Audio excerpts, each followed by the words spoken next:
Good morning and welcome to my shop. My name is Randy Woods, and in today's video I'm going to be making this shop built mallet.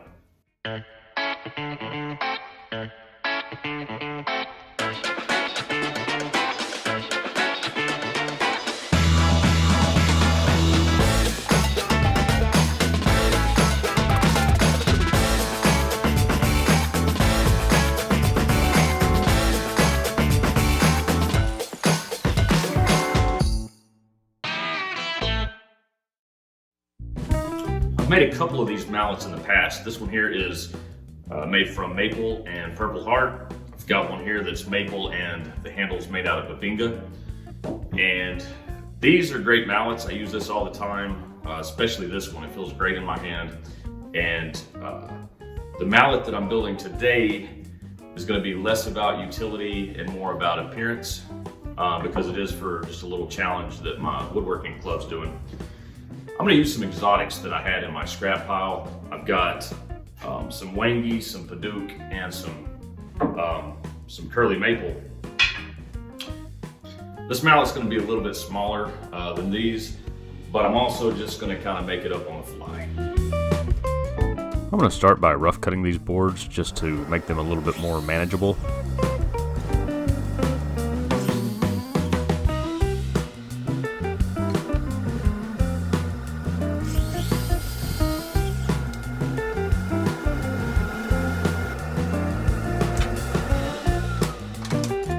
I'm just going to focus on the head of the mallet first. I'm going to make it from the curly maple and the padauk. I need to make sure all my faces are good and flat for this glue up.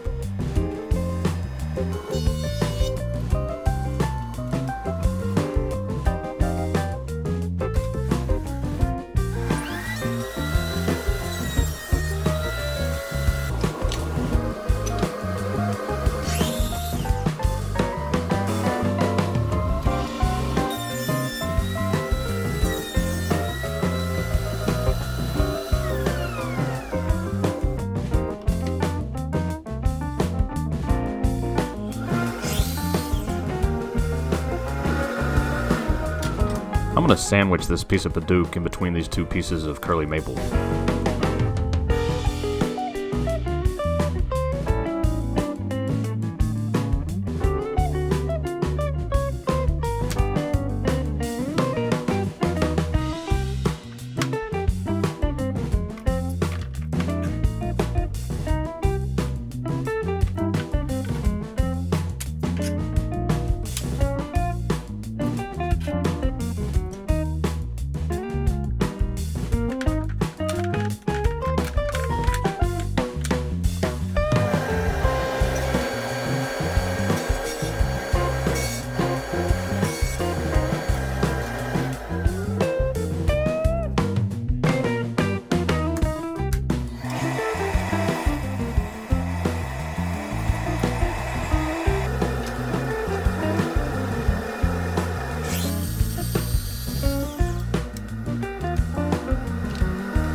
Still have a lot of shaping to do on this head, but for now I'm just going to set it aside and focus on the handle.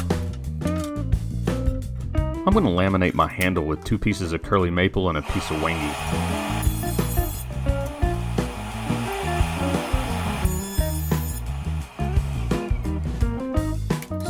To get my 2 pieces of curly maple, I need to resaw this board.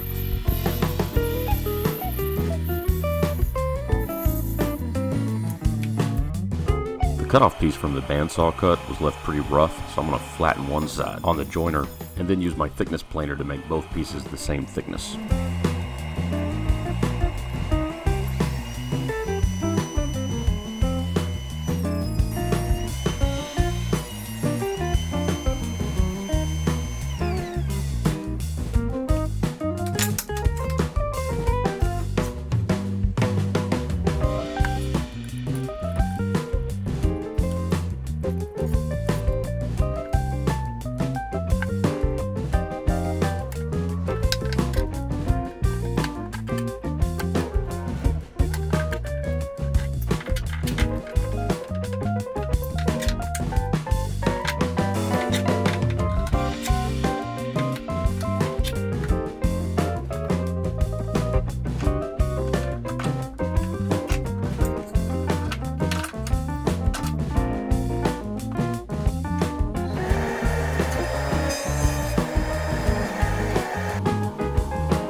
head and my handle are both good and square, I'm gonna go ahead and start working on the joinery, which both of these pieces I still have some shaping to do, but it'll be a lot easier if I go ahead and do the joinery first. And I'm gonna join these two pieces by using a through mortise and tenon joint. I'm gonna start by cutting that mortise on this head. I set my mortise gauge to where it's just a little bit under the width of my handle. I marked both the center of the head and the center of the handle.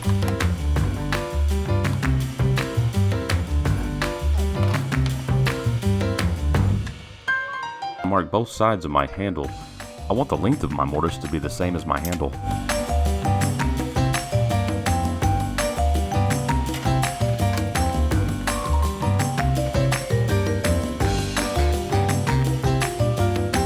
I use my mortise gauge to mark the sides of my mortise.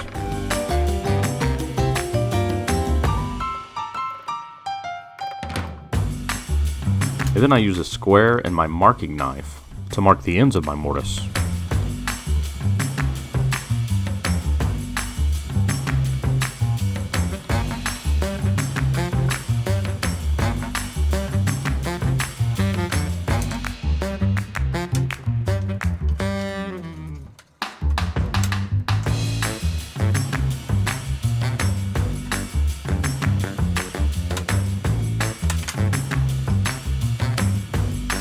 I'm very careful starting out. I want the lines of my mortise to be very clean and sharp.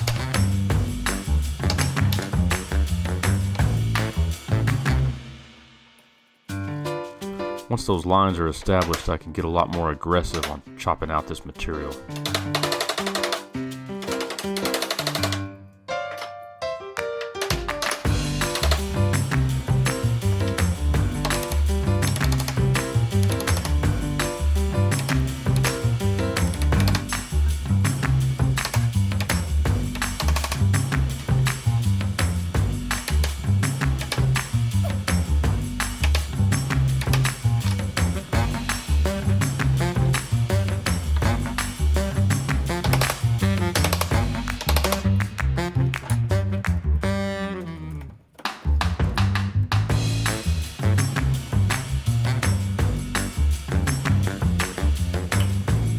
I've established a pretty clean mortise on this side. I'm gonna flip it over and do the other side the same way.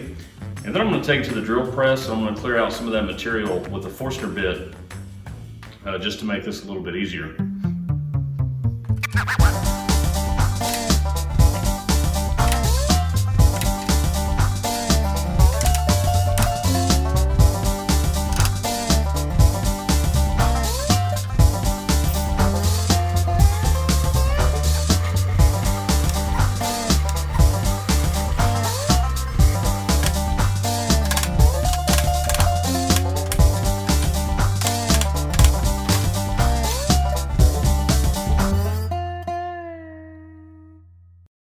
Well, now that I'm done with the mortise, I need to make the tenon on this handle fit inside this mortise. Now I'm going to do that using this dado blade on my table saw. Now the length of this mortise is already the same length of this handle, but the width of the mortise is smaller than the handle. So I'm going to have to remove just a little bit of material from both sides. Now I've already got my fence set in place to where the tenon will be the length that I want.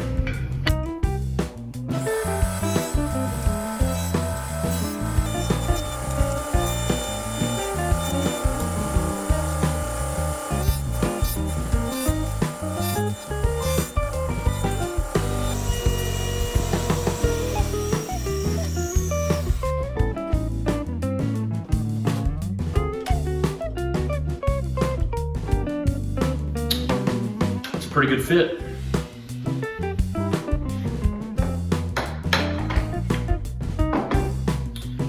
I'm gonna go ahead and shape the head on this now. I've got my bevel gauge set to about 12 degrees and I'm gonna go ahead and put some layout lines on this.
turn my attention to the handle.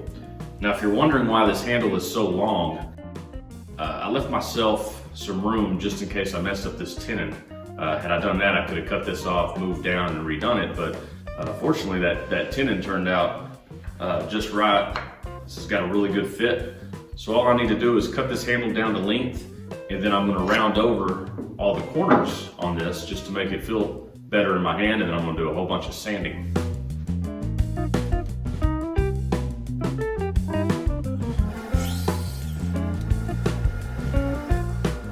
I want the round over to be on the handle but not the tenon, so I'm using the stop.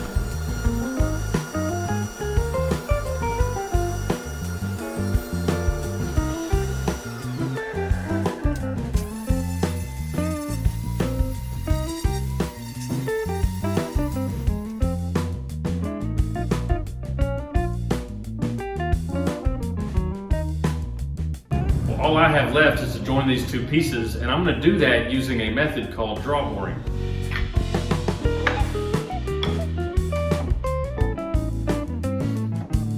I'm going to drill 2 half-inch holes through the head of the mallet. Here I'm just laying out where I want those holes.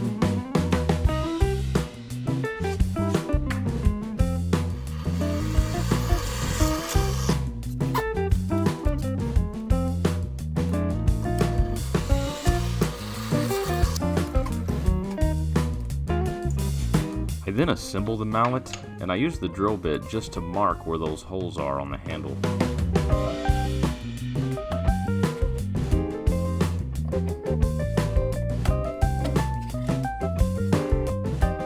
I then mark my handle about 1/16 of an inch below the marks that the drill bit left.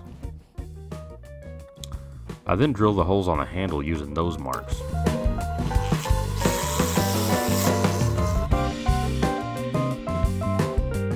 This creates an offset.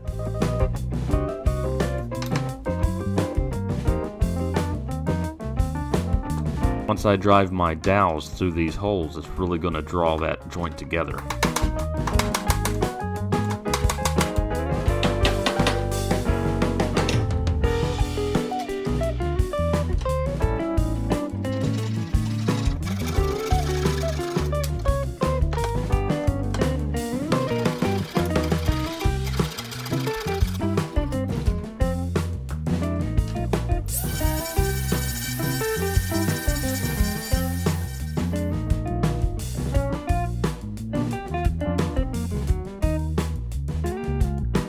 That concludes today's video. I think this mallet turned out fantastic.